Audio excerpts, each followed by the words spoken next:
Hey gems, and welcome back to my YouTube channel, Plentiful Penny. My name is Catherine Morgan, and today I'm doing a book review on this wonderful book called Rich Dad Cashflow Quadrant by Robert Kiyosaki. First of all, I really love this book. I learned a lot. I read this book over the summer while I was taking class. I think I read it in like 1 week. There's a total of 18 chapters, and basically I'm just going to give you a little bit of points that I want you guys to not forget about when you read the book. I'm not going to tell you everything about the book, but I want you guys to definitely read it. It's a really good book, one of my favorite self-help financial books. So let's get right into it. So chapter 2, he explains the different quadrants. The E for employee, he explains the S, self-employed, B for business owner, and then I for the investor. He talks about their mindset and how they're different people in each quadrant and how they think and stuff like that. And then going on to chapter 3, he talks about, he kind of like glosses over this. I don't really know why, but it's a subtitle and it says, your boss cannot make you rich.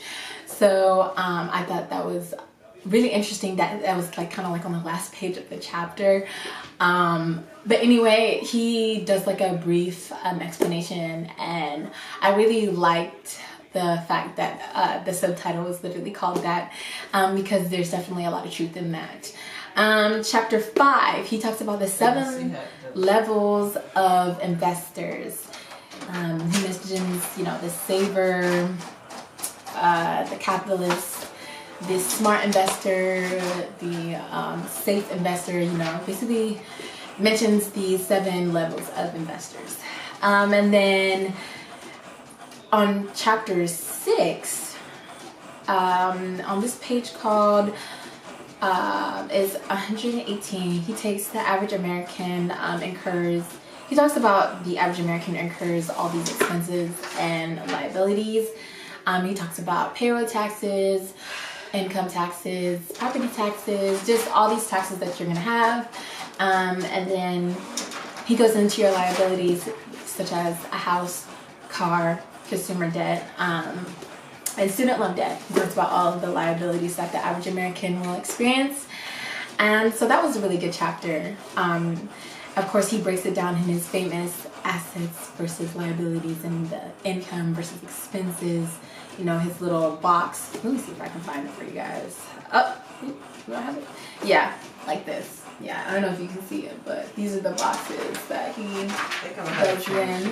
And then chapter 7, he gives you a bit of words of encouragement. You can definitely achieve financial freedom and definitely become wealthy. You just have to change your mindset and then follow some of the things that are actually in his book, so they're really helpful. And then chapter 17, he has another subtitle, again kind of glosses over this, and says all words are mirrors. So if you want something to happen, speak it into existence, like, oh, I want to become a millionaire. Okay, well, say it every morning and figure out a plan. A dream without a plan is just a wish. So I like the fact that he touched on that very briefly. It was like a small short paragraph.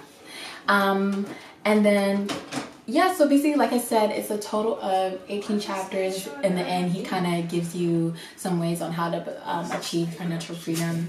This book definitely focused on a little bit of real estate, so that's another reason why I like it. I'm definitely into real estate myself. So this book, I originally, this is my dad's book. So my dad read this before me, and then I read it. And so it definitely makes sense as to why my dad would say crazy things to me. But nevertheless, this book is really good. You should definitely read it. If you can get it either from, where you can get this book? Thrift books. Literally, get it from thrift books. Or you can just, I don't think they have it on the shelves anymore, but this is a very, very good book.